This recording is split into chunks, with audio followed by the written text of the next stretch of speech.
You're not sabotaging yourself. That's the first lie we need to dismantle. Because if you were truly sabotaging yourself, it would mean there's a conscious part of you choosing failure, choosing delay, choosing emotional chaos. And that's not what's happening. What's actually happening is far more mechanical, far more predictable, and strangely, far more innocent. Your brain is not against you. It's simply executing a program, an old one. One built through repetition, reinforced by emotion, and stored so deeply in your nervous system that it now feels like personality. Think about this. Every time you react the same way to stress, every time you overthink the same type of situation, every time you promise yourself you'll change, but somehow end up in the same emotional state. That's not weakness. That's wiring. Your brain learns through repetition. But it doesn't just memorize actions. It memorizes emotional states. If you've spent years rehearsing frustration, guilt, anxiety, or unworthiness, your body has memorized those feelings. They've become familiar. And what is familiar feels safe to the nervous system, even if it's uncomfortable. This is where most people misunderstand themselves. They believe they lack discipline. They believe they lack confidence. But in reality, their system is simply optimized for survival, not creation. Survival mode is predictable. It prefers the known. Even if the known is stress. Creation mode requires uncertainty. And uncertainty, to a conditioned nervous system, feels like danger. So when you try to change, to start something new, to show up differently, to think beyond your current identity, your body resists. Not because you can't, but because you're stepping outside of what has been emotionally rehearsed. This aligns with the neuroscience principles shared by Dr. Joe Dispenza. The idea that the body becomes the mind when emotions are repeated often enough. At some point, the feeling isn't something you experience. It becomes something you are.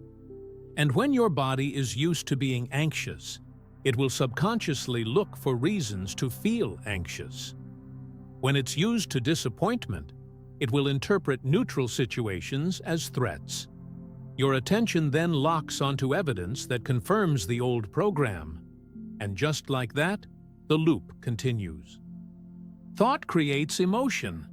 Emotion reinforces thought. Repetition hardwires the circuit. And what you call self-sabotage is simply your nervous system doing what it was trained to do. Executing, predicting, protecting. But here's where it gets uncomfortable. If you are not sabotaging yourself, then the real question becomes, who installed the program? And more importantly, why are you still running it? Because once you understand that you're not broken, only conditioned, something shifts. But that shift requires awareness before effort. And most people skip that step entirely. They try to force change without understanding the mechanism behind the pattern. And that's why they stay stuck. But there's a deeper layer to this, a layer most people never see. And once you see it, you won't be able to unsee it. You don't repeat patterns because you're weak. You repeat them because they're familiar. And familiarity to your nervous system feels like home, even if that home is stress. Even if that home is self-doubt. Even if that home is emotional chaos. Here's the quiet revelation most people miss. Your body is addicted to the chemistry of your past. Every emotion you feel releases a specific blend of neurochemicals. When you experience the same emotion over and over, frustration at work, resentment in relationships, fear about money, your brain and body become efficient at producing that exact chemical cocktail. Efficiency turns into preference. Preference turns into dependency. And dependency turns into identity. Without realizing it, you wake up looking for something to feel the way you felt yesterday, not consciously, subtly, automatically. Your attention scans the environment for evidence that matches your internal state. If you're wired for disappointment, you'll notice what's missing. If you're wired for rejection, you'll notice what feels distant. If you're wired for pressure, you'll find problems to solve. The brain loves confirmation. It wants to prove itself right. And once an emotional pattern has been repeated enough times, it becomes easier to feel that emotion than to feel anything new. That's why change feels unnatural at first. Not because it's wrong, but because it's unfamiliar. Imagine trying to feel calm when your body has practiced stress for 10 years. Calm doesn't feel safe. It feels suspicious. Your system interprets it as, something must be wrong. I'm not used to this. Chontuit. So you create a thought that restores the familiar emotion. A small worry, a remembered mistake, an imagined worst-case scenario. And just like that, your body returns to its baseline, back to what it knows. This is not self-sabotage. This is conditioning reinforced by repetition. Your nervous system doesn't care about your goals. It cares about predictability. It cares about survival. And survival mode thrives on known emotions, even painful ones, because at least they're expected. Creation mode, on the other hand, requires a new internal state before the external world changes. And that's the part no one tells you. You don't think your way into a new life. You feel your way into it. But how do you feel something your body has never memorized? How do you sustain an emotion that hasn't been rehearsed? This is where awareness becomes more powerful than effort. Because if you try to fight your patterns, you reinforce them. But if you observe them, without reacting, something unusual begins to happen. You interrupt the loop. And in that interruption, even if it lasts only seconds, your brain registers something new. Not a new thought, a new state. And that tiny gap between reaction and awareness is where the old program begins to loosen.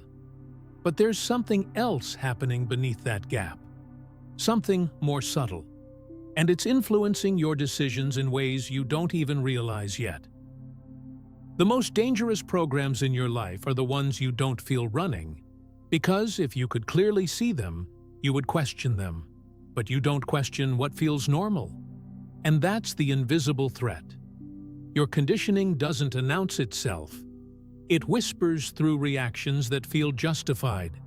It hides inside sentences like, "That's just how I am. I've always been like this. This is just realistic." But realism, most of the time, is simply memorized emotion dressed up as logic. Here's what's happening beneath the surface. Your brain is constantly predicting what will happen next. It uses the past as a reference point. Every familiar emotional experience becomes data. The more emotionally intense the memory, the more weight it carries in future predictions. So if you've rehearsed rejection, your brain predicts rejection. If you've rehearsed failure, your brain predicts failure. And once the prediction is made, your body prepares accordingly. Your nervous system shifts into subtle survival mode. Muscles tighten. Breathing changes. Attention narrows. And without noticing it, you begin acting in alignment with the prediction. You speak more cautiously. You hesitate. You pull back. The outcome you feared becomes more likely. Not because the world is against you, but because your internal state shaped your behavior before the event even unfolded. This is how the old program protects itself. It doesn't force you to fail. It simply filters your perception. You don't see opportunities clearly because your attention is scanning for danger. You don't take risks because your body interprets uncertainty as threat. Survival mode is efficient. It conserves energy. It avoids the unknown. but it also keeps you repeating the same year over and over again. What makes this invisible threat so powerful is that it feels rational. Your thoughts sound reasonable. Your caution sounds mature. Your hesitation sounds wise.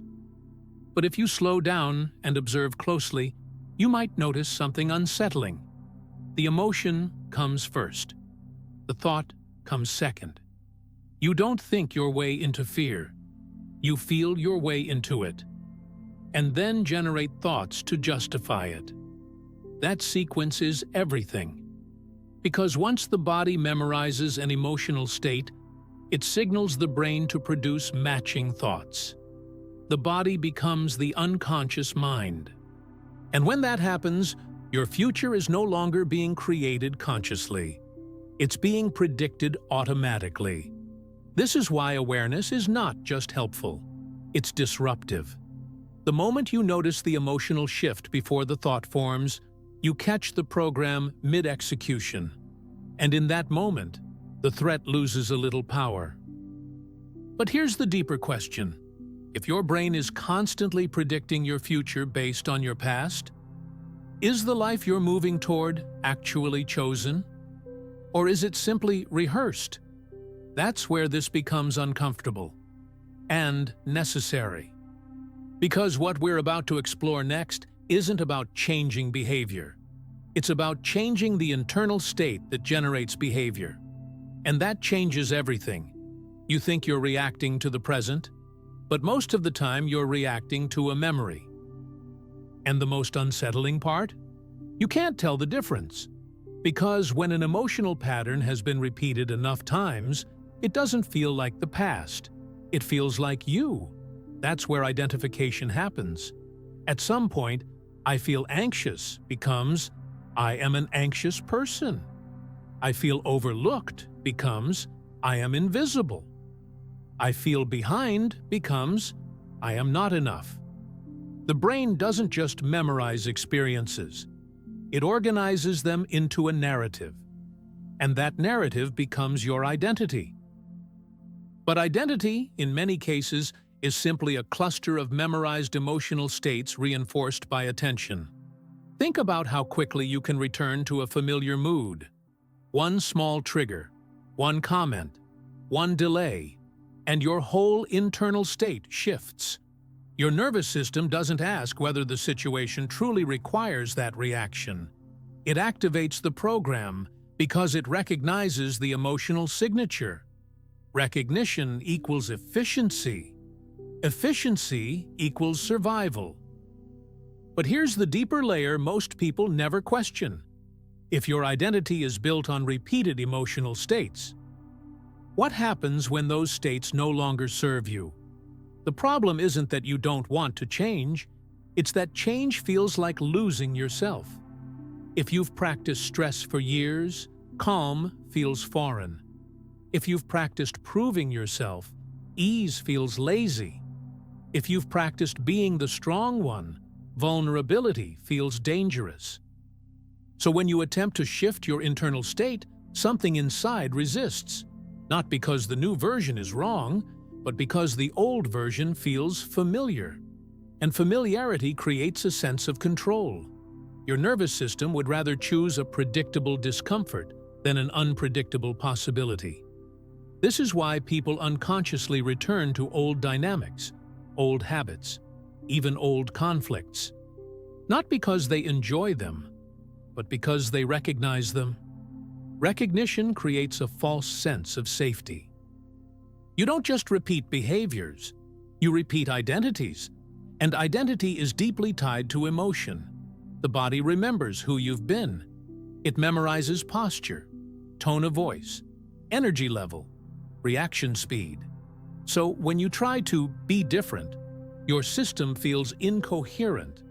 There's a mismatch between your intention and your internal state, and that mismatch creates tension. Most people interpret that tension as failure, but it's not failure. It's friction between the old program and a potential new one. The question isn't, why do I keep doing this? The real question is, Who am I being when I do this? Because until you see the identity beneath the reaction, you'll keep trying to change actions without changing the state that generates them. And state is everything. But altering your state requires something most people avoid: stillness. And what happens in stillness is where the real shift begins. If you could change tomorrow, you already would have. That's the tension no one likes to admit. You have enough information. You've read the books. You've listened to the podcasts. You understand what to do. And yet, something invisible keeps pulling you back. Here's the uncomfortable truth. Information doesn't change you. State does. You can intellectually understand growth while emotionally rehearsing limitation. And when those two don't match, emotion wins. Every time. Because the brain doesn't prioritize what makes sense. It prioritizes what feels familiar. So you set a new goal. You feel inspired. For a moment, your internal state shifts. You imagine a different future.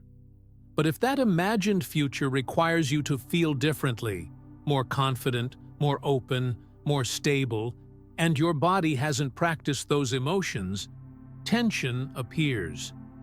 Cognitive tension. Your thoughts say, "This is possible." Your body whispers, "This is unsafe." And the nervous system always votes first. This is why motivation fades. Not because the goal was wrong, but because the internal state required to sustain it was never installed. You cannot create from a survival state. Survival mode narrows attention. It looks for threats. It seeks validation. It scans for what could go wrong. Creation mode expands attention. It tolerates uncertainty. It feels possibility before evidence appears. But if your system is wired for survival, possibility feels like risk. And risk triggers the old program. So you procrastinate. You distract yourself. You suddenly feel tired. Or you convince yourself the timing isn't right. From the outside, it looks like self-sabotage. From the inside, it's protection. Protection of identity. Protection of the familiar emotional baseline. Your brain is trying to reduce inconsistency. If you've spent years feeling small, and you suddenly try to act bold, your system experiences incoherence. And incoherence feels unstable. So it pulls you back to what's consistent, even if consistency means staying stuck. The real shift doesn't happen when you push harder. It happens when your internal state becomes more coherent than your old identity. When your thoughts, emotions, and nervous system align towards something new. But that alignment doesn't come from forcing behavior. It comes from rehearsing a new state until it feels familiar. And here's the question most people avoid. Have you ever intentionally practiced feeling different? Without waiting for something outside you to justify it? Because if you haven't, then every attempt at change has been conditional. I'll feel confident when I succeed. I'll feel secure when things improve. I'll feel calm when everything is under control. Oh, but what if that order is reversed? What if the state comes first, and the evidence follows? That possibility challenges everything you've been conditioned to believe. And that's where this begins to shift from theory into something real. What if the version of you that feels calm, confident, and clear isn't in the future?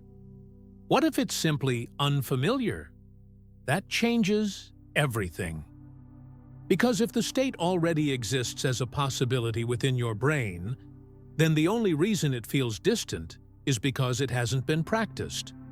Your brain does not distinguish strongly between an experience vividly imagined and one physically lived, especially when emotion is involved. When you repeatedly pair attention with a new emotional state, you begin installing a new program, not through force, through rehearsal. This is where creation mode becomes real. Creation mode isn't about pretending your problems don't exist. It's about generating an internal state that is no longer dependent on them. You close your eyes. You remove your attention from the external world. And instead of reacting to circumstances, you intentionally evoke a different feeling. Gratitude before anything has changed, stability before results appear, confidence before proof arrives. At first, it feels artificial, because your body has memorized something else. But repetition changes familiarity, and familiarity changes identity. The same way you once practiced stress without realizing it, you can practice coherence intentionally. When your thoughts align with a chosen emotional state, instead of reacting automatically, something subtle happens in the nervous system. It relaxes, not because the world is safe, but because you are no longer signaling danger from within. This is the difference between reacting and generating. Reacting keeps you tied to the past. Generating begins to create a future not based on prediction, but intention. And the more often you enter that state, even for minutes, the more your brain begins to wire new associations, new baselines, new expectations. The body starts learning that calm can be normal, that possibility can be safe, that uncertainty does not equal threat. Over time, what once felt unfamiliar begins to feel natural, and what once felt automatic begins to feel optional. That's when real possibility opens, not because the world suddenly changes, but because your internal state is no longer recycling yesterday. You become less predictable to your past, more available to something new. But here's where most people stop. They experience a glimpse of this shift, and then return to old emotional habits because the external world hasn't caught up yet. And when the outer reality doesn't immediately reflect the inner rehearsal, doubt creeps in. The question becomes, can you sustain a new state long enough for it to feel more real than your history? Because if you can, then the program truly begins to rewrite. And that's not optimism. That's neuroplasticity in motion. But sustaining it requires something deeper than technique. It requires a decision about who you are no longer willing to be. And that decision changes everything. There will come a moment when your old reactions feel predictable, not powerful, not overwhelming. Just predictable. And that's when you know something is shifting. Because the moment you can see the program while it's running, you are no longer fully inside it. That's the turning point. Not when your life changes, but when your awareness becomes stronger than your conditioning. You catch the tension in your chest before the anxious thought forms. You notice the urge to defend yourself before the words leave your mouth. You observe the impulse to quit before you create the excuse. That pause, even if it lasts 3 seconds, is the crack in the old identity. And in that crack, choice appears. For most of your life, reaction has been faster than awareness. Emotion triggered thought. Thought triggered behavior. Behavior reinforced identity. Loop complete. But now, something subtle is different. Awareness interrupts the sequence. And when awareness comes first, effort becomes intelligent instead of desperate. You don't try to suppress the old emotion. You don't fight it. You simply refuse to let it define the next action. This is where internal coherence begins to stabilize. Your thoughts are no longer just reflections of your past. They become intentional. Your emotions are no longer automatic reactions.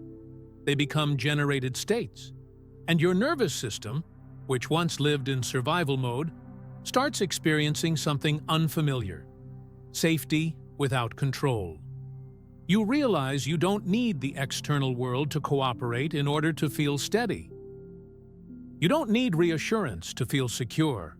You don't need immediate results to feel committed.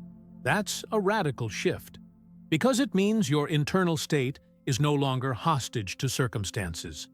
But here's the deeper shift.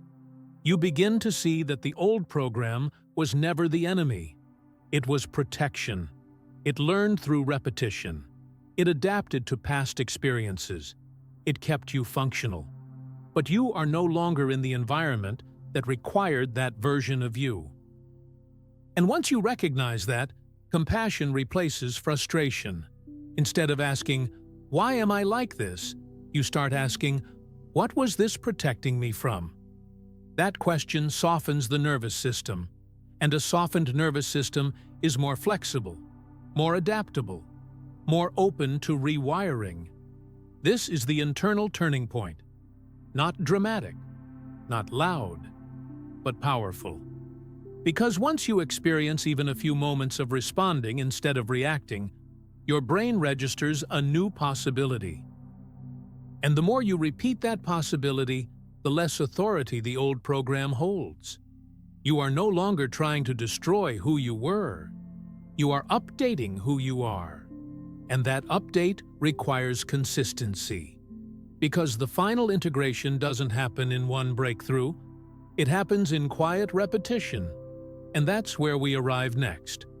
One day, you'll respond differently, and it won't feel forced. It won't feel like practice. It won't feel like effort. It will feel natural. And that's when you'll realize the program has changed. Not because you destroyed the old one, but because you stopped feeding it. Integration is quiet. There's no dramatic moment where everything clicks permanently. There's no external validation announcing that you've rewired your brain. What happens instead is subtle. You encounter a familiar trigger, and your body doesn't surge the same way. Your attention doesn't narrow. Your breathing doesn't shift into urgency. You notice the situation, but you don't become it. That's coherence. When your internal state remains stable regardless of the external stimulus. When your thoughts are chosen instead of predicted. When your nervous system no longer defaults to survival simply because something is uncertain. This is what sustained awareness does. It teaches the body a new emotional baseline. Through repetition, through attention, through intentional generation of states that once felt unfamiliar. Over time, the new state stops feeling new. It becomes familiar. And once it becomes familiar, the brain stops resisting it. This is the silent integration most people overlook. They look for visible transformation. But real transformation is internal first. You think differently because you feel differently. You feel differently because you've practiced being different. Not once, but consistently. This aligns with the neuroscience principles shared in the work of Dr. Joe Dispenza. The idea that when you repeatedly generate a new internal state, you begin signaling a different future to your brain and body. And when the body memorizes that future emotionally, it stops clinging to the past for safety. You are no longer reacting to who you used to be. You are responding as who you are becoming. And here's the quiet truth beneath all of this. You were never broken. You were patterned. You were never sabotaging your life. You were rehearsing a version of yourself that once felt necessary. But now you see the mechanism. You understand that attention reinforces emotion. That emotion conditions the nervous system. That repetition builds identity. And awareness interrupts the loop. From here forward, every moment of observation becomes a vote. A vote for the old program, or a vote for the new one. Not dramatic, not loud, but decisive.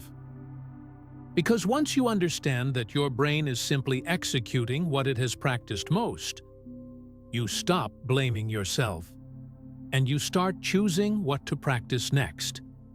That's where creation truly begins. Quietly, internally, deliberately, and this time, consciously.